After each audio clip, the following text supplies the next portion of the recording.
نورانی صاحب علیہ رحمت نو مرزائیاں نے 50 لاکھ دی آفر کی تھی، اس لئے 50 لاکھ آج دے ایک عرب دے مقابل آئی. آپ فرمایا اے دیر کی تھی نے اساں تا رسول اللہ دے دربارے جو پہلے بیک چکے ہیں تو آدھے ٹکیاں نو ٹھوک کری. علماء اہل سنت دا کردار ہے. اور میرے اکابر جان دن کہ 1953 دی تحریک جڑا نعرہ آئی، پہلا نعرہ آئی کہ ظفر اللہ قادیانی وزیر خارجہ اس بے ایمانو ہٹایا جاوے، اور دوسرا مطالبہ آئی کہ مسلمان دی تعریف پاکستان دے آئین شامل کیتی جاوے. وہ مسلمان دی تعریف آئین شامل کرائیے تا قائد اہل سنت علامہ شاہ احمد نورانی پاک نے. اور وہ کیا ہے؟ مسلمان دی تعریف جڑی تواڈی آئین دے اندر داخل ہے.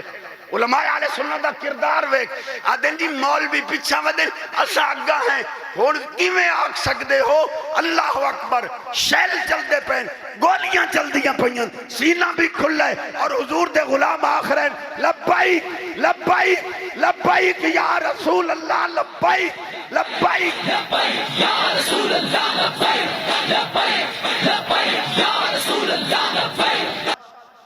جو لوگ یہ کہتے ہیں کہ لبیک یا رسول اللہ سیاسی نعرہ ہے، سبحان اللہ سبحان اللہ، توجہ ہے. جیڑے لوگ یہ آتے ہیں کہ لبیک یا رسول اللہ سیاسی نعرہ ہے، وہ کان کھول کے سن لمن اس سنیاں دے ہزاراں پیر اس بات تے مور لا لیں کہ سیاسی نعرہ نہیں. اساڈا دین الحمدللہ پہلے سیاست بعد چھے. اساں لبیک یا رسول اللہ دا نعرہ سیاسی سمجھ کے نہیں لاندے، نیکی اور عبادت سمجھ کے نعرہ لبیک.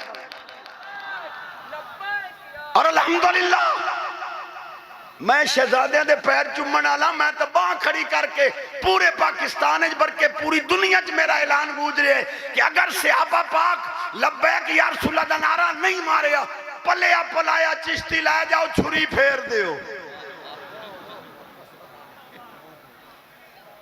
بس ہو یار تو آڈا موڑی کو نہیں.